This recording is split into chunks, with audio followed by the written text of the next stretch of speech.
আপনারা যে গাড়িটা দেখতেছেন, আসলে এই গাড়িটা একটা ফকলিফট গাড়ি। তা এটা এখন পুরাতন হয়ে গেছে। এটা মূলত অনেক দিনের গাড়ি। দেখেন এইদিকে কোনো চাকা নাই, এইদিকে দুটো চাকা আছে। তারপরে এই যে এখানে হচ্ছে গিয়ে গাড়ি কন্ট্রোল করে। আর ভিতরে যে সাইডটা, তো সেটা দেখতে পারবেন কি একটা অবস্থা করে রাখছে। কত যন্ত্রপাতি, কত তারের মাধ্যমে, ঠিক আছে, এই গাড়িটা চলাচল করে।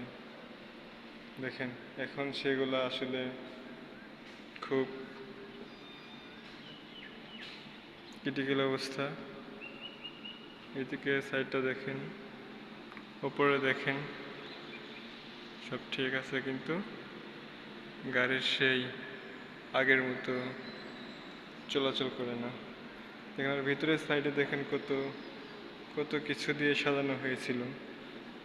এক একটা তারের এক একটা কাজ, ঠিক আছে। এই হচ্ছে গাড়ি। তা মানুষ পুরাতন হয়ে গেলেও এরকম অবহেলায় থাকে। তা এই গাড়িকে দেখেই বোঝা যায় এটা এখন পুরাতন হয়ে গেছে। এখন অবহেলা করে জায়গায় ফেলায় রাখছে অনেক দিন আগে। ধন্যবাদ সবাই।